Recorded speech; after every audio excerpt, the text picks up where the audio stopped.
네, 이명박 전 대통령이 MB정부 측근 인사들에 대한 최근 검찰의 수사에 대해서 앞서 보신 것처럼 직접 성명을 내고 강하게 반발을 했습니다. 네, 관련해서 이 정치 보복이라고 비판하며 자신에게 책임을 물어달라 이렇게 밝혔는데요. 네. 이 시간 사회부 정호윤 기자, 정치부 박상률 기자와 함께 자세한 얘기 짚어보겠습니다. 어서 오십시오. 네, 어서 오세요. 안녕하십니까. 예, 먼저 조금 전에 성명 내용을 다시 한번 확인해 봤는데 일단 상당히 단호한 입장인 것 같아요. 네, 그렇습니다. 계속해서 아마 지금 이야기를 저희가 하고 있는데 조금 더 정리를 해드리겠습니다. 일단 예. 한마디로 이야기를 해서 본격적으로 움직인 게 아니냐. 이제 정말로 좀 이 발언의 강도가 세진 표현들이 많은데 예. 몇 가지로 살펴보면 이 적폐청산이라는 이름으로 진행되고 있는 검찰 수사에 대해 많은 국민들이 주목할 표현입니다. 보수 계멸을 겨냥한 정치 공작이다. 그러니까 이명박 전 대통령의 입에서 이 어느 정도 정치 쟁점화하는 그런 이야기가 본격적으로 나온 것이고 예. 아마 이 발언을 할 때 아마 많은 분들이 일부 시청자분들이 상당히 좀 격앙된 반응이 나왔을 수도 있는데 노무현 전 대통령 이야기를 했습니다. 본인이 대통령으로 재직할 시절 이 노무현 전 대통령이 굉장히 안타까운 그런 선택을 했는데 노무현 전 대통령의 죽음에 대한 정치 보복이다 이렇게 이야기를 했습니다. 그러니까 일각에서 이런 이야기가 많이 있었죠. 노 전 대통령을 보복 수사란 그러니까 표적 수사란 것이다. 이 전 대통령이 그래서 뭐 노 전 대통령이 안타까운 결말을 맞았다 이런 이야기가 분명히 조금 있는 부분이 있었는데 이에 대해서 정면으로 그 이야기를 한 겁니다. 이 지금의 이 수사는 보복이다. 노 전 대통령에 대한 그 죽음에 대한 보복이다. 상당히 좀 발언 수위가 높지 않을 수 없다 이렇게 판단이 되고요. 예. 처음부터 나를 목표로 하는 수사다 이렇게 이야기를 했습니다. 그러니까 지금의 검찰 수사가 사실 어제 보면 김백주 전 기획관 그리고 김진모 전 비서관도 구속이 됐고 그 전에 이 사이버 사령부 이 댓글 관련해서 여러 인사들이 구속이 됐다 또 풀려났다 이런 게 반복이 되지 않았습니까? 이 모든 것들을 통틀어서 이건 처음부터 나를 목표로 하는 것이 분명하다라고 이야기를 했습니다. 아마 이 이야기는 역시 제가 아까 앞서 말씀드렸던 것처럼 정치 쟁점화 그러니까 이 보수층의 어떤 집결을 노리는 그런 이야기가 아닌가 싶고요. 예. 짜맞추기식 수사라고 이야기를 했습니다. 그러니까 뭐 보복 수사, 적폐청산 수사에 대해서 결국은 억지 수사다라는 표현을 한 것이고 이명박 전 대통령의 이런 발언을 보면 상당히 지금 좀 불만이 있다 그런 이야기를 과거에 한번 이야기를 한 적이 있었는데 오늘 이야기를 통해서 더더욱 그 발언 수위가 세진 것이고 마지막으로 이야기를 좀 주의 깊게 볼 필요가 있습니다. 평창 동계올림픽이라 이야기를 했거든요. 그 어렵게 우리가 유치를 했는데 국민 모두가 단합을 해야 된다. 이 이야기는 지금 본인에 대한 수사가 어떻게 보면 국민들을 조금 양분하는 그런 상황이다. 그런 의미 하나와 또 한 가지 의미는 지금 평창 동계올림픽이 분위기를 타고 나에 대한 수사를 하는 것이 그러니까 그 분위기에 편승해서 나에 대한 수사 목을 조여오는 것이 이제는 좀 뭐라 그래 좀 그만해야 되지 않느냐 뭐 이런 분위기를 띄운 것이 아닌가 그렇게 일단 해석이 됩니다. 네, 오늘 성명서 내용을 잘 정리해 주셨는데 이 전 대통령의 입장 발표가 이번이 처음이 아니잖아요. 지난해에도 있었는데 그때와 비교했을 때 발언의 온도차가 있었다 이렇게 해석을 해봐도 되는 걸까요? 네, 그렇죠. 온도차가 뭐 아주 상당합니다. 냉탕과 온탕 정도라고 해도 될 것 같은데 바레인으로 나가기 직전에 인천공항에서 한번 그 출국 직전에 한번 기자들과 만나서 이야기를 했습니다. 그때 상황이 어땠냐면 이 군 사이버 사령부에 댓글 관련 논란이 좀 있었습니다. 그때 김관진 전 장관도 구속이 되고 지금은 이제 풀려났지만 그 당시에 과연 이걸 대통령이 지시를 했느냐 이게 이제 논란이 많이 되면서 언론에 상당히 집중 보도가 됐는데 그때 입장을 냈습니다. 그 당시에 이야기한 게 오늘과 좀 다릅니다. 적폐청산 과정을 보면서 이게 감정풀이인가 정치 보복인가 의심이 들기 시작했다. 오늘과 확실히 다르죠. 오늘은 뭐 보수 계멸이다 이런 이야기까지 했는데 그리고 뭐 대부분 추상적인 표현이었습니다. 현재 우리나라 상황이 어떻고 외교 안보 상황이 어떻고 이런 이야기를 하다가 그 논란이 됐던 부분, 이 사이버 사령부의 군 댓글을 과연 대통령이 직접 지시를 했느냐라는 그 부분에 대한 어떤 이야기가 있지 않을까라고 했는데 말미에 군의 조직이나 정보기관의 조직이 무차별적이고 불공정하게 다뤄지는 것은 우리 안보를 더욱 부끄럽게 만든다. 그러니까 지금 그 수사가 잘못된 것이다라는 표현을 아주 우회적으로 했죠. 그때도 그러니까 직접적으로 뭐 지금 이 논란이 되고 있는 그 당시 논란이 되고 있던 부분에 대한 이야기는 없었고 오늘 역시 지금 보면 이 국정원의 특수활동비를 상납받았다라는 의혹 그리고 저 이명박 전 대통령이 알고 있었다는 의혹 이 부분에 대해서도 뭐 그렇게까지 직접적인 표현은 없었습니다. 다만 오늘 고위공직자의 권력형 비리는 없었다라고 역시 우회적으로 표현을 한 거거든요. 그러니까 직접적으로 본인이 지금 논란에 대해서 어떤 입장 표명을 한 건 아니고 우회적으로 이야기를 하면서 상당히 정치 쟁점화했다 이렇게 보시면 될 것 같습니다. 예, 알겠습니다. 오늘 입장 발표를 했을 때 검찰 측에서도 굉장히 주의 깊게 봤을 거라는 생각이 듭니다. 지금 법조팀 기자이기 때문에 문무일 검찰총장이 여기에 대한 바로 대응을 한 걸로 보입니다. 예, 오늘 문무일 총장이 국회에서 일정이 있었는데요. 국회 일정을 마치고 사실 그 일정과는 관계없이 그 시간대에 이명박 전 대통령의 성명 발표가 있었기 때문에 아무래도 관심이 갔고 이 부분에 대해서 직접적인 그 질문을 했었는데 역시 그냥 법적 절차대로 진행하겠다. 수사 가능성에 대해서는 그렇게 딱 그 외에는 전혀 다른 얘기를 하지 않았습니다. 그리고 오늘 검찰에서 브리핑이 있었습니다. 이게 저희 기자들 상대로 그 오프 브리핑을 이렇게 했는데 그 브리핑장에서 또 뭐 이명박 전 대통령에 대한 소환 가능성, 뭐 수사 가능성 사실 검찰에서 매일 브리핑을 하는데 이 질문은 거의 매일 나오는 단골 질문입니다. 근데 검찰에서 나오는 대답은 늘 똑같습니다. 오늘 같은 좀 특수한 상황에서도 검찰은 뭐 수사 대상자를 정하지 않고 수사의 흐름대로 간다. 사실 딱 획일적인 저희가 예상할 수 있는 이런 답변이거든요. 근데 기자들도 알고 질문하는 거죠. 그렇죠. 근데 이번에는 좀 바뀔까? 근데 지금 이런 상황들이 계속 변하고 있으니까 이 상황들의 변화에 있어서 검찰의 워딩에 좀 온도차가 좀 있을까? 이런 부분을 짚어주고 계속 물어보는데 검찰 역시 뭐 특히 이번 수사에 대해서는 이명박 정부 측근들에 대한 수사는 제가 현장에서 느끼기로도 너무나 검찰도 신중합니다. 그러니까 가령 뭐 참고인이나 피의자들이 소환될 때 이런 조사를 할 때 기자들한테 미리 공지를 하고 그런 것에 대해서 이제 뭐 카메라나 이게 취재진들이 기다리고 있고 뭐 저희가 익숙한 현장 아닙니까? 그런데 유독 이명박 정부 인사들에 대해서는 비공개 소환이 많아요. 왜 그랬을까요? 그만큼 이 수사에 대해서 굉장히 조심스럽게 검찰도 진행을 하고 있다는 거죠. 쉽게 말해서 어떤 누군가가 공개적인 소환이 됐을 때는 검찰이 이 사람을 통해서 어떤 조사를 하고 다음 수사를 어떻게 진행하겠다라는 것들을 일종의 좀 알려주는 거기에 대한 시그널을 준다 이런 식으로도 좀 해석을 하고 있는 부분들이 많습니다. 그렇기 때문에 검찰은 굉장히 지금까지도 신중한 상황이고 사실 뭐 이명박 전 대통령의 측근들이 검찰 수사를 받고 있지만 뭐 입건이 된 상태거나 수사 의뢰가 된 상태들은 아니기 때문에 일단 검찰은 아직까지는 신중하게 수사는 생물이다 이런 말 많이 쓰거든요 검찰에서. 그러니까 살아 움직이는 거기 때문에 어떻게 살아서 어떻게 움직일지 모른다는 겁니다. 쉽게 말해서. 근데 적어도 지금 이명박 전 대통령이 이렇게 직접적인 입장을 강하게 피력했다는 부분은 그만큼 검찰의 칼날이 좀 가까이 갔다라고 볼 수 있는 부분이 아닐까 현장에서 그렇게 판단을 하고 있습니다.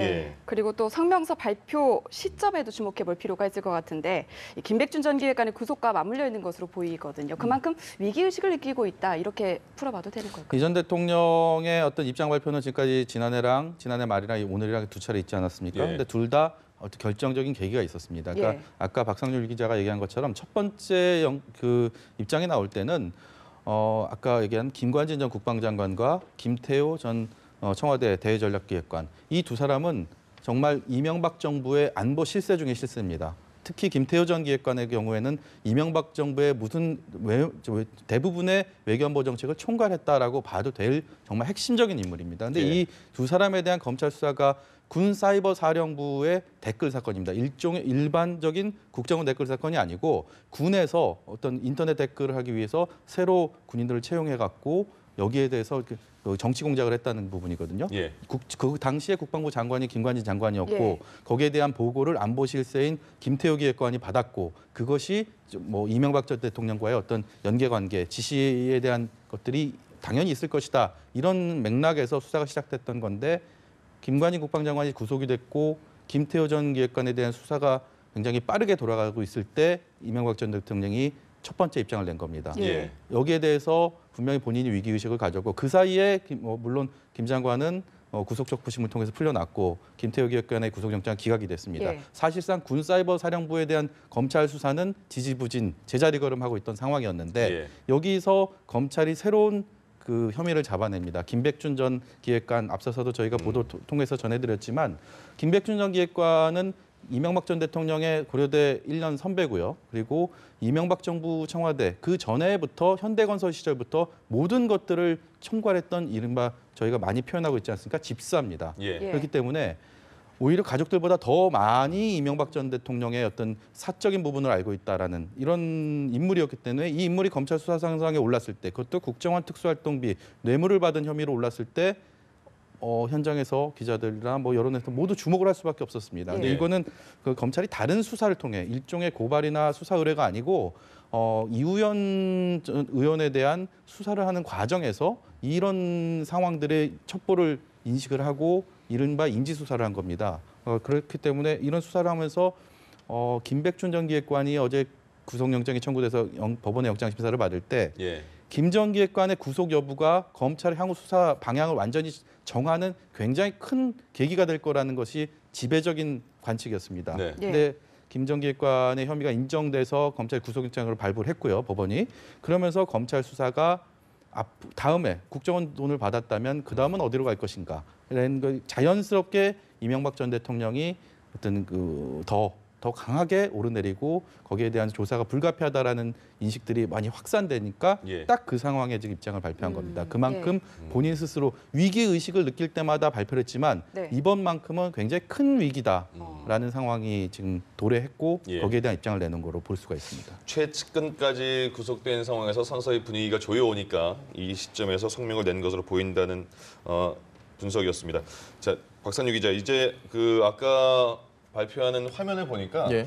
이명박 정부 당시에 전 수석들이 굉장히 많이 함께 했더라고요. 예. 현장의 분위기는 어떻게 들려왔습니까? 사실 이 현장 분위기를 저희가 이제 취재를 나가서 보다 보면 예. 대충 오늘 이런 식으로 좀 진행이 되겠구나, 상당히 무겁구나, 아니면 좀 오늘 가볍게 진행돼, 이런 예측이 가능합니다. 근데 네. 현장 분위기를 봤을 때 앞서 지금 이명박 전 대통령이 입장을 낸 게 바레인 출국 전, 그때와 그리고 만찬하기 전에 한번 기자들이 붙었던 적이 있습니다. 네. 그때 다스는 누구 겁니까? 이런 질문도 했을 때 예. 그걸 왜 나한테 물어봅니까? 라고 좀 화제가 됐었죠. 생일 잔치하기 직전에. 그렇죠. 그때죠. 예. 근데 그때 그 바레인에서도 그렇고 돌아왔을 때 그때도 기자들이 붙었는데 좀 이렇게 밀리는 모습이 있었습니다. 예. 몸싸움을 당해서 좀 이렇게 몸이 완전 기울어, 그래서 상당히 좀 어수선한 분위기가 있었죠.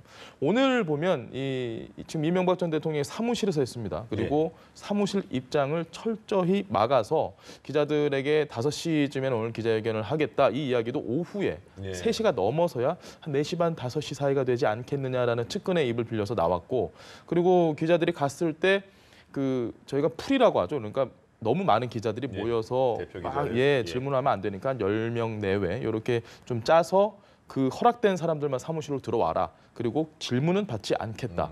그러니까 깔끔하고 아주 예. 정갈한데 다르게 표현해서 비장한, 더 이상의 뭐 확산되는 질문 같은 걸 하지 말라, 이런 분위기고, 그리고 예. 갔는데 뭐 가방을 다, 또 저희 후배 기자가 가 있는데 예. 가방을 다 검사를 하더랍니다. 아. 가방을 검사를 다 하고 안에 어떤 게 들었는지까지. 예. 그 정도로 굉장히 삼엄한 분위기에서 오늘 진행이 됐는데 말씀하신 대로 측근들이 많았죠. 뭐 맹영규 전 행자부 장관 있었고, 정동기 전 수석, 이동관, 뭐 김효재 전 수석들까지. 김효재 전 수석은 어제도 한번 강하게 얘기를 했습니다. 네. 아니, 다스 주주의 것이지 않느냐. 그러니까 그런 넌센스 같은 이야기는 하지 말라, 이런 식으로까지 이제 좀 보호를 하고 나섰거든요. 그래서 네. 오늘 분위기를 볼 때 뭔가 좀 강한 이야기가 나올 수 있지 않겠느냐라는 예측이 가능했고, 오늘 역시 뭐 계속 제가 말씀드리도록 뭐 정치적인 이런 발언, 그리고 네. 노무현 전 대통령 발언까지 아마 상당히 좀 파장이 크지 않을까, 이렇게 예상이 됩니다. 예. 네, 정치적인 발언 얘기를 하셨는데 정치 보복이라는 표현을 썼잖아요, 오늘. 예. 최근 논란은 아무래도 정치 문제로 끌고 가려는 의지로도 볼 수 있지 않을까, 이런 해석들이 나오는데 예. 오늘 발언과 관련해서 정치권에서 반응이 나온 게 있습니까? 네, 일단 민주당에서 제가 일단 논평은 아직까지 못 봤습니다. 근데 오전에 추미애 대표가 이야기를 했죠. 법망을 빠져나갈 국리만 하면 안 된다. 꼴사나운 모습 좀 그만 보여라. 예. 강한 논평을 냈는데, 들어오기 직전에 국민의당의 이 이야기를 봤습니다. 그러니까 역시 뭐 제가 했던 얘기 비슷하게 정치 쟁점만 하지 말라, 이 이야기를 가지고 계속 그렇게 좀 비판적인 어조로 나갔는데, 예. 예상했던 대로 이 노무현 전 대통령의 발언, 노무현 전 대통령의 죽음에 대한 정치 보복이다라는 발언을 두고 박지원 전 국민의당 대표가 본인의 페이스북에 이건 선전포고다. 그러니까 사실 이 부분은 어찌 보면 노무현 전 대통령을 지지하는, 특히 호남 민심 이쪽에서는 사실 건드려서는 안 되는 어떤 성역 같은 그런 분위기가 있었는데, 예. 이걸 그대로 들고 나오면서 정반대 진영의 어떤 보수층의 결집을 의도하려는 그런 지금 분위기도 좀 형성이 되고 있고요. 청와대에서 과연 입장이 어떤 나올 것인가 이런 예측도 했는데 아직 뭐 청와대에서는 일단은 노코멘트입니다. 이에 대해서 뭐 더 이상 왈가왈부할 그런 생각이 전혀 없는 것 같고 뭐 바른정당이나 정의당이나 논평이 나와 보면 알겠지만 홍준표 대표 한국당 얘기를 제가 왜 제일 마지막에 하냐면 홍준표 대표가 비슷한 얘기를 한 게 있습니다. 오늘 이야기 중에 뭐 국정원의 특수활동비 상납을 두고 대통령이 사후보고를 받았다면 그건 불법이 아니다라고 이야기를 하면서 뒤에 붙인 게 뭐냐면 또 노무현 전 대통령 이야기가 나왔습니다. 640만 달러 받은 거는 수사 안 하면서라고 다시 한번 이 얘기를 꺼냈거든요. 이게 홍 대표 같은 경우는 지난 대선 후보 당시의 토론회에서도 문재인 당시 후보에게 그런 이야기를 했지 않습니까? 640만 달러 수수와 관련한 아마 지금 현재 이명박 전 대통령 그리고 홍준표 대표의 이 발언들이 노무현 전 대통령에 대한 발언, 이 궤를 지금 같이 하고 있습니다. 그러니까 분명히 이 부분에 있어서 어느 정도 논란이 될 거는 불가피한데 한국당 내부에서는 조금은 다른 기류가 있습니다. 김성태 원내대표 같은 경우는 저희가 계속해서 지금 보도를 해드렸는데 다스나 뭐 이런 문제, 그건 이명박 전 대통령이 알아서 할 문제다. 물론 국정원의 이 특수활동비 상납과 관련해선 어느 정도 정치 보복이라는 데 입장을 같이 하고 있습니다. 다만 다스와 관련한 의혹에 대해서 일단 한국당 내부에서는 조금은 선을 긋는 홍준표 대표는 이명박 전 대통령을 이렇게 보호하는 어느 정도 지지하는 입장인 반면 김성태 원내대표는 그 부분에서 선을 긋는 그래서 앞으로 이 부분은 좀 더 지켜봐야 될 것 같습니다. 알겠습니다. 다스를 언급해 주셨는데 다스는 누구 겁니까라는 그 문구가 이제 하나의 뭐 고유명사처럼 된 그런 느낌이 되고 있는 상황입니다. 지금 검찰 수사 다스와 관련해서 검찰 수사를 좀 정리가 필요할 것 같습니다. 다스와 관련된 수사는 지금 두 갈래로 진행이 되고 있습니다. 그런데 이 다스 수사가 사실 이명박 전 대통령과 직접적인 연계가 돼 있다고 현재로서 볼 근거는 없습니다. 다만 이제 서울 동부지검에서 이제 다스 관련 특별수사팀이 꾸려졌는데요. 그러니까 다스는 이것은 저희가 잘 알고 있는 경리직원 120억 다스의 비자금 횡령에 대한 고발 사건입니다. 이 사건에 대한 수사가 서울 동부지검에서 이루어지고 있고요. 그다음 서울중앙지검 첨단범죄수사 일부에서는 다스의 BBK 투자금 회수와 관련된 의혹 이 건이 수사가 되고 있는데 이 두 개 좀 다스라는 걸로 하나의 카테고리로 묶이긴 하지만 좀 다른 사건이고요. 특히 뭐 동부지검 사건 같은 경우 다스의 120억 횡령 사건 같은 경우는 공소시효가 2008년 2월 21일 날 정호영 특검이 당시 다스 BBK 특검을 하면서 이 부분에 대한 수사 결과를 발표했고요. 그렇기 때문에 공소시효가 10년입니다. 그러니까 10년으로 봤을 때 뭐 2월 21일, 그러니까 2008년이니까 2018년 2월 21일이면 사실상 공소시효가 만료가 됩니다. 그렇기 때문에 동부지검 수사의 다스 비자금 횡령 사건은 지금 현재로서는 그렇게 많은 시간이 남아있지 않습니다. 그렇기 때문에 검찰에서도 이 부분에 대해서 어떤 것들을 더 끌어낼 수 있는지 지금 뭐 관련자 소환을 계속하면서 조사를 하고 있고요. 반면에 중앙지검에서 진행되고 있는 BBK 투자금 회수 사건 같은 경우는 굉장히 속도가 더딥니다. 그리고 굉장히 저희가 취재하기도 힘들고 거기에 대한 여러 가지 팩트들이나 이런 것들이 나오지가 않고 있습니다. 여기서는 조금 동부지검 수사에 대한 좀 상황들, 그다음에 이명박 전 대통령 측근들에 대한 상황 수사들을 좀 아무래도 물론 검찰에서 직접적으로 그걸 참고해서 하겠다라는 입장을 밝힐 수가 없겠죠. 자기들의 배당받은 사건에 대해서 최선을 다해서 할 수밖에 없겠지만 아무래도 그런 것들을 좀 보면서 수사의 진행을 조금 천천히 좀 나름대로 뭐 좋게 말하면 저도 꼼꼼히 뭐 이렇게 하는 게 아닌가라는 생각이 들고요.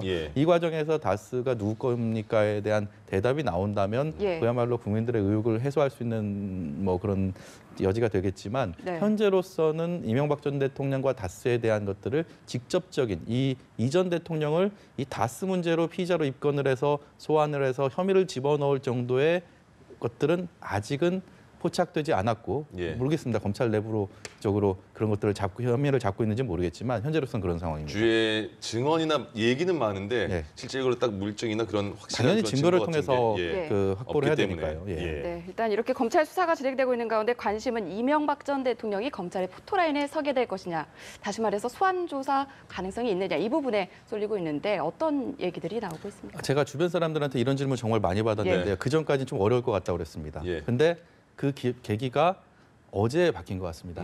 이 김백준 전 기획관 아까 말씀드린 것처럼 김백준 전 기획관에 대한 그 구속영장 발부는 검찰로서는 20일에 대한 추가 수사에 대한 그 시간을 확보한 겁니다. 그럼 이 과정에서 20일 동안 검찰이 김백준 기획관을 불러서 구속 상태에서 수사할 수 있는 부분들은 돈 받았냐, 본인이 받았냐 이 부분보다는 예. 이거 누구의 지시로 받았느냐, 아니면 이 돈을 어디다 썼느냐 이 부분에 수사의 포커스가 맞춰질 수밖에 없습니다. 예. 근데 이게 지금 박근혜 전 대통령의 경우도 국정원 특수활동비로 추가 기소를 얼마 전에 당하지 않았습니까? 예. 이 결정적인 계기는 측근들의 일종의 배신이었습니다.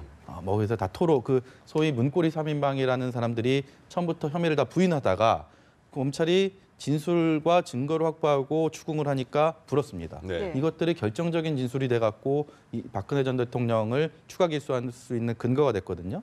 지금도 보면 당시랑 똑같은 그 프레임에서 진행이 됩니다.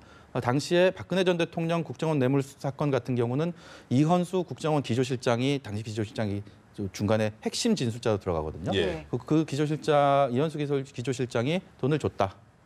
여기 문고리 3인방한테 줬고 얼마씩 줬고 그래서 이런 것들을 진술을 하면서 검찰 수사가 활개를 떴는데 마찬가지로 어저께 뭐 최근에 검찰이 언제라고 딱 밝히진 않습니다. 최근에 김주성 당시 전 국정원 기조실장을 예.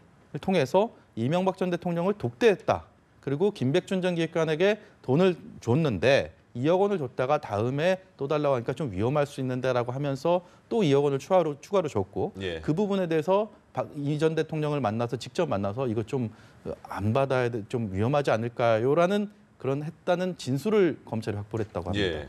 이거는 굉장히 결정적인 상황이고 이 과정이 지난 박근혜 전 대통령 상황과 프레임이 똑같이 맞아 들어간다고 볼 수 예. 있거든요. 그렇다면 측근들의 배신이 있어야 됩니다. 거기 뒷받침할 수 있는. 예. 그러니까 김백준 전 기획관이 지금까지 검찰 수사를 받으면서 그리고 검찰의 법원의 구속영장 심사를 들어가서도 피의자 신문에서도 혐의를 부인했다고 합니다. 네. 그러니까 혐의를 계속 부인하고 이건 아니다, 난 받지 않았다. 그리고 이 전 대통령은 언급하지 않았습니다.